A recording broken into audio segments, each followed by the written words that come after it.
各位親愛嘅老友記，大家好。好多街坊老友記過咗65歲之後，都會慢慢發現一個好真實、好難迴避嘅問題。唔知大家有冇同感？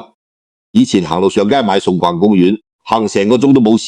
氣息順，腳步穩，輕輕鬆鬆就周圍走。但係歲數一到，雙腳就開始唔聽使。最明顯就係上落樓梯嘅時候，膝頭哥總會隱隱作痛，有時係酸軟無力，有時係刺痛麻痹。行多兩步，路就過得周身攰，雙腳愈來愈僵硬，好似生鏽嘅機械一樣，唔夠靈活，唔夠有力。好多人遇到呢種情況，第一時間就會以為係普通風濕舊患，又或者單純係年紀大缺鈣，於是就亂咁買補鈣藥、關節保健品，日日食，長期食。但係腳軟膝痛、腳凍嘅問題，不單止冇好轉，反而愈來愈嚴重，甚至慢慢出現手腳麻木、精神不振、容易攰、運滯唔順嘅情況。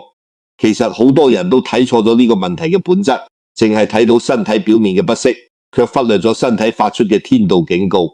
正然義理數十年，看透人生運勢規律嘅岑日飛大師一直同大眾提醒，雙腳係人體最老實、最真誠嘅器官，身體內裏嘅陰陽盛衰、能量盈虧，晚年嘅健康福報、運勢好快，從來都會第一時間體現喺一雙腳上面，從來都唔係年紀大就必然腳衰。真正嘅真相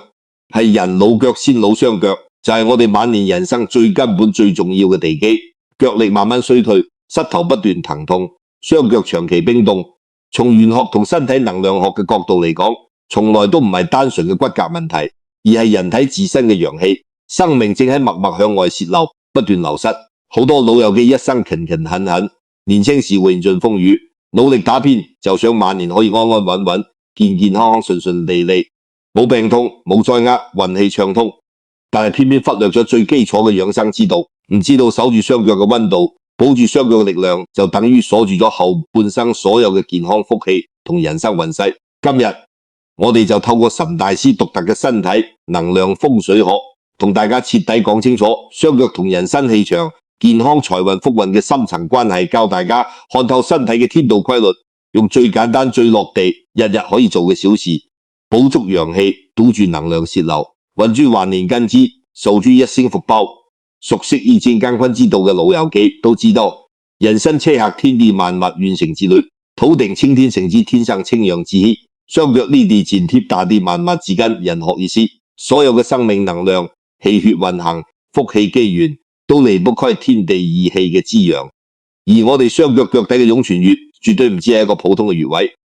佢係人體生命力嘅核心源泉，更是人生唯一可以接引大地真氣、承接大地複雜收納地氣能量嘅關鍵通道。大地萬物生生不息，運轉不止，藏住無盡嘅生機同正氣。我哋日日站立行走，其實就係不斷透過湧泉穴攝納地氣，滋養五臟六腑，充盈氣血精神，穩住自身氣場。一旦雙腳出現問題，長期冰凍麻木，膝蓋退化無力，腳步舒服不穩，從中醫經絡同玄學能量學嚟講，就係典型嘅氣虛下陷、能量下泄。大家可以想象一下，一棵參天大樹，如果泥土鬆動根，係腐爛，根基不穩，無論樹幹幾粗、枝葉幾茂，最終都只會慢慢枯萎傾斜倒塌。我哋嘅身體就如一棵大樹，雙腳就係樹木最深層嘅根基。根基一旦鬆動破損，體內陽氣留不住，地氣吸唔入，精氣神不斷流失，成個人嘅氣場就會變得虛弱混亂，陰氣偏重，氣場亂，萬事皆亂，根基弱，萬運皆衰。所以好多老人家明明冇大病痛，卻日日精神萎靡，睡眠不穩，胃口不佳，周身不自在，仲成日遇到少少波折，諸事唔順，財運受阻，小人纏身。其實根源就係雙腳泄氣，動搖咗晚年嘅人生根基。身體嘅病痛、生活嘅霉運、人生嘅滯礙，通通都係根基不穩帶嚟嘅連鎖反應。只不過大多數人從來冇將呢兩件事聯繫起身。好多人一生執着於風水擺件，執着於擇日旺運，執着於求神祈福，以為只要外在風水做得好，就可以運勢大旺，遠離病痛。但其實岑日飛大師一直強調，最好嘅風水從來都唔係外在裝飾，而係自身肉身風水。體內陰陽風水，人生本來就係一個小天地小乾坤，體內陽氣充足，經絡通暢，根基穩固，自身就係最強嘅護身風水，最珍貴嘅福報本源。反之，如果雙腳長期泄氣，陰寒纏身，氣血下沉，就算屋企風水再好，擺再多橫運物件，都留不住福氣，抵擋唔到衰運。好多老友記晚年運勢浮沉，諸事難順，並非天意弄人，只係自己日日無形之中耗散元氣，掏空根基，白白浪費咗自身嘅福氣資本。而且雙腳嘅狀態仲會直接牽連我哋嘅心態同生活狀態。腳步穩、氣血足嘅人，日常行路從容、精神飽滿、心境開朗，遇到小事唔會糾結，遇到困難懂得從容面對，自然容易招嚟貴人，接住好運。而長期腳軟腳凍、能量下絲嘅人，成個人懶懶散散，懶得出門，懶得交際，懶得活動，長期必諸於自，心氣自然消沉，思維容易負面，遇事多慮多憂，久而久之，人緣變淡，機會變少，福氣變薄，呢啲都係身體根基薄弱帶嚟嘅連鎖影響，係好多人忽略嘅深層人生真相。講到養生護腳、強健關節，市面上絕大多數人都行錯咗路，用錯咗方法，白白花錢傷身體。好多老友記發覺膝頭痛、腳軟無力，第一時間就去藥房保健品店，花大把金錢買昂貴嘅鈣片、關節修復品、各類養生軟劑，日日按時吞服。以為只要補夠鈣、食夠保健品，關節就會好返，腳力就會恢復。但係大家要明白一個最基礎嘅養生道理：人到老年，五臟機能自然衰退，脾胃運化功能遠遠不及年輕時，脾胃氣虛、消化無力，根本冇辦法好好消化，吸收呢啲人工合成嘅藥丸同保健品，日日胡亂進補，不單止補唔到骨骼，補唔到氣血，反而會將大量雜質、廢氣堆積喺脾胃同體內，大大加重肝腎嘅代謝負擔。肝腎係人體排毒養生嘅核心器官，晚年本嚟就機能偏弱，再被過多藥物雜質拖累，只會越嚟越虛弱，間接導致氣血運行更加不暢，陰陽更加失調。腳痛腳軟嘅問題不單止無法根治，仲會衍生出更多人性病痛，得不償失。我哋身邊好多老友記一世節儉，唔捨得使錢，唯獨喺養生補品上面從嚟唔手軟。年年月月買盡各類進口補品關節藥養生丸，花費落去幾萬都唔心痛，可謂用心良苦，只為換一個健康身體安穩晚年。但係結果往往事與願違，補得越多，身體越沉重，精神越頹，關節越唔舒服。原因好簡單，老人家嘅身體唔係空氣冥，唔可以不斷堆填雜質藥物，而係需要疏通修復、溫養固本藥物補品，屬於外來之物，脾胃無力，運化就會變成體內淤濁，堵塞經絡，壓迫五臟，令到本來唔通嘅氣滯氣血更加淤滯，腳軟失痛嘅問題自然久治不愈，甚至越補越虛，越補越寒。呢種盲目進補嘅養生方式根本唔係養生，而係慢性耗身，無端破運。著名才子蔡瀾先生同岑日飛大師喺晚年養生之道上有住高度一致嘅通透共識。兩位前輩閱盡人世風雨，看透養生真諦，一致極力倡導藥補不似補，通則不同。真正高級、真正有效、真正適合老人家嘅養生方式，從來都唔係依賴藥物、依賴補品，唔係日日塞一堆丸劑入身體，而是打通全身經絡，暢通下肢氣血，讓體內陽氣可以正常運行。老羅所說，不讓生命能量隨意流失，經絡通，氣血順，百病自然消，陽氣足，根之穩，福運自然來。呢句說話看似簡單，卻藏住晚年健康長壽、順心增運嘅最高智慧。講到呢度，麻煩各位老友記暫停手頭上所有嘢，靜靜飲啖清茶，讓自己浮躁嘅心平靜落嚟，好好感受一下自己嘅身體狀態。大家而家可以輕輕撫摸一下自己嘅雙腳、自己嘅膝頭，認真感受一下溫度同狀態。你會發現好多長者嘅雙腳一年四季大部分時間都係冰冰冷冷，就算係炎炎夏日，身體出汗發熱，腳底同膝蓋都係涼冰冰，暖唔起身。到咗秋冬時節，雙腳冰凍得更加厲害，成個人都跟住手腳冰冷，畏寒怕冷。從身體能量玄學角度嚟講，腳底常年冰冷，寒氣不散，就係陰寒之氣入骨嘅典型表現。呢種體內陰寒並非一朝一夕形成，而是日積月累，慢慢侵入經絡，深入骨骼。陰寒之氣就好似一個隱形嘅慢性吸能器，日日潛伏喺我哋雙腳經絡五臟當中，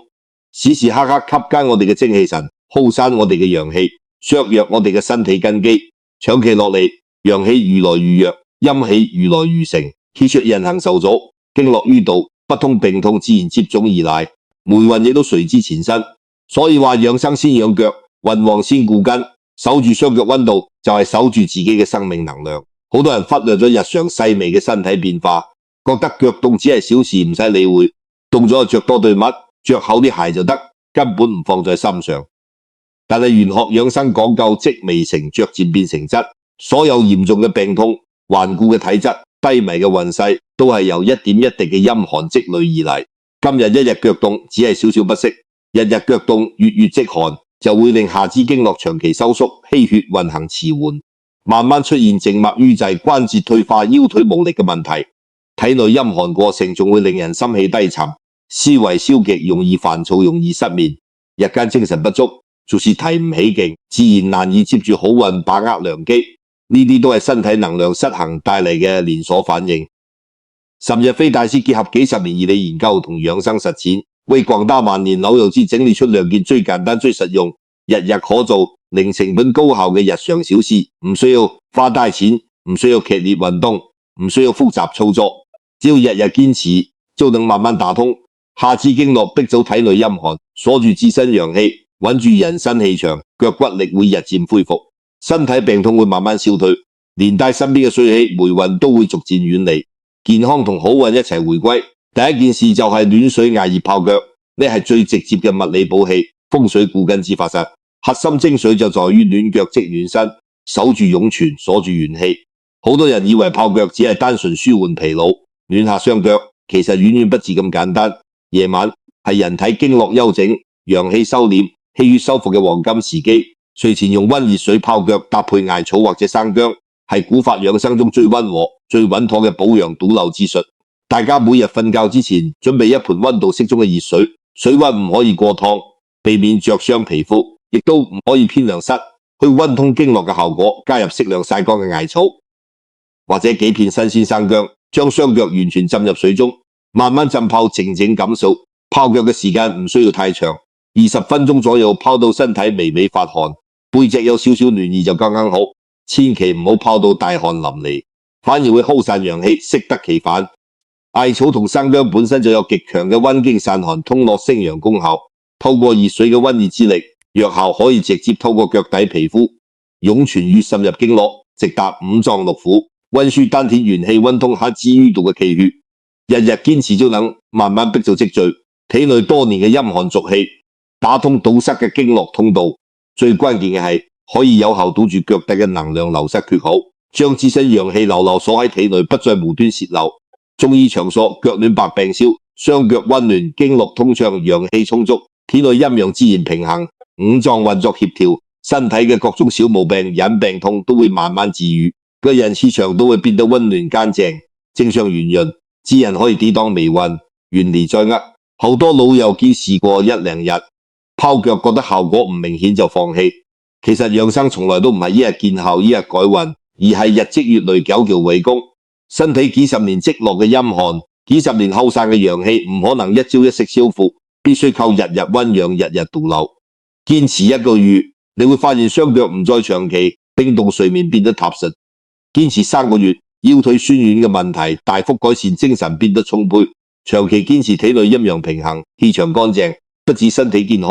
連心境都會變得平和開朗，待人處事從容淡定，貴人運自然隨之而來呢，就係身體養好，福運自來嘅真實道理。第2件事就係練8段錦入面嘅滇竹功，搭配紙紮地練習，呢係經典嘅動作，聚氣經絡、養腎磁場固本之法，短短5分鐘就能激活全身地層能量，強壯喪失，穩住根基。8段錦係流傳1000年嘅古法養生絕學，動作溫和，簡單易學，特別適合體質偏弱、年長嘅老友，既唔會傷關節，唔會耗氣血，反而可以補氣、固元、疏通經絡。大家每日可以抽短短5分鐘，企喺平整乾淨嘅地面，雙腳與肩同寬，身形站直，腰背放鬆，保持全身放鬆嘅狀態，慢慢將腳跟輕輕向上提起，同時10隻腳趾用力抓緊地面，感受小腿足底膝關節嘅拉伸之力，停留2、3秒之後，再將腳跟輕輕放回地面，反覆循環練習。呢個睇似極其簡單嘅動作，暗藏極深嘅養生同能量風水道理。人體嘅神經、脾經主要循行喺下肢小腿同腳底位置，腎主元氣藏精氣，脾主氣血主運化。兩大經絡係晚年養生補氣固根嘅核心。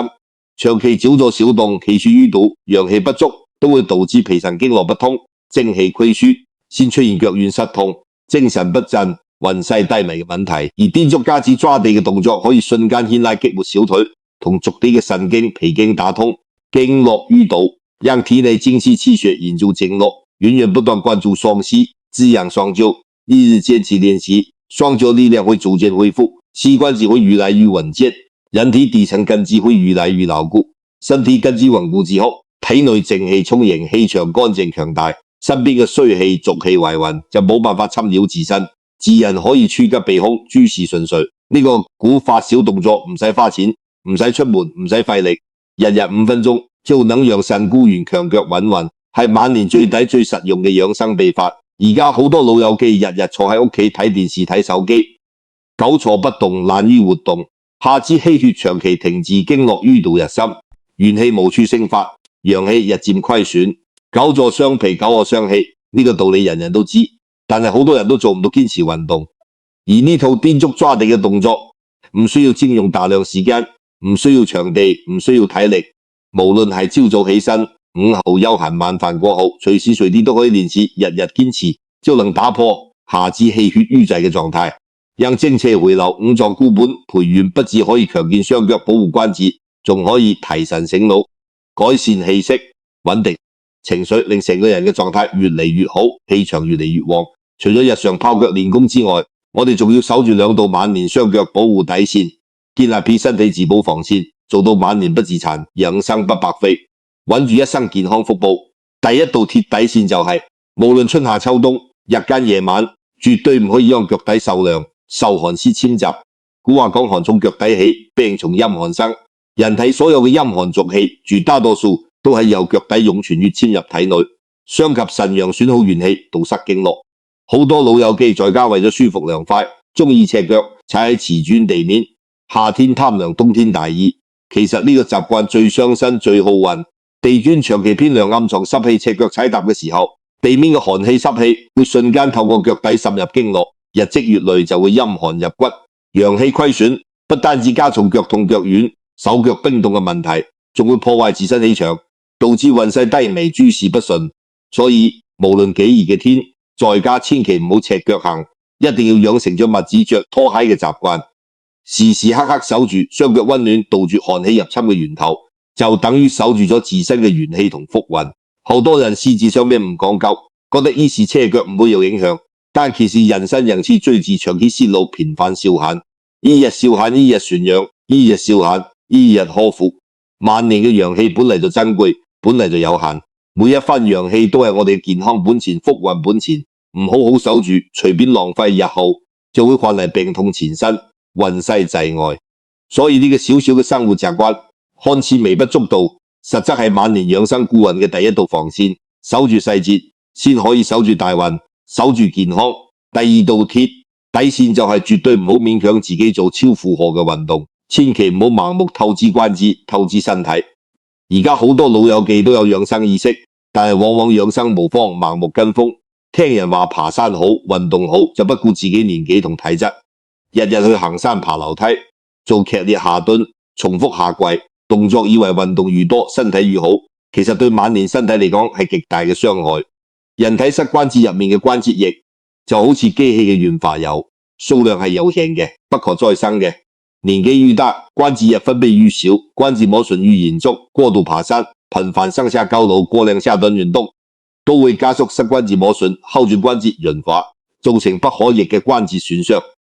晚年養生嘅核心從來都唔係拼命運動、過度鍛煉，而係順應身體規律，節省體力，愛惜關節，守住元氣。適度溫和嘅運動可以疏通氣血，但超負荷嘅運動只會透支身體，損傷根基。唯有省住用、穩住養，先係長壽安康、晚年穩運嘅真正秘密養生。貴在適度，貴在順天，唔可以懶惰，亦唔可以過度。好多老人家為咗鍛煉身體，日日長距離步行，日日登高爬山，最終鍛煉出一身勞損，關節退化，得不償失。真正嘅晚年運動係溫和舒展、疏通氣血，唔耗元氣。好似我哋前面講嘅踮足功、緩慢散步、輕柔拉伸，呢啲運動先係契合老年體質、補氣養生嘅好方法。愛惜自己嘅關節，節省自身嘅元氣，就等於延長自己嘅健康歲月，穩住自己嘅晚年福運。大家細心睇就會明白，人生晚年身體就係根基，雙腳就係福根，就好似大地樹木一樣，唯有根係扎得深，根基穩得實，先可以抵擋風雨，四季常青，生生不息。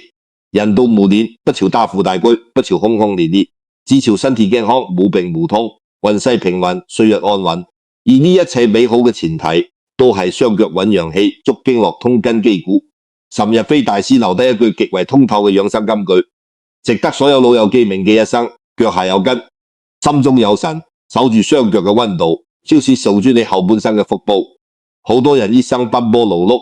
年輕時為家庭、為事業、為生活操勞半生，捱住無數風雨，好不容易熬到晚年，終於可以卸下重擔，安享晚年。千祈唔好因為忽視雙腳養生，忽略身體四肢，白白耗散陽氣，流失福運，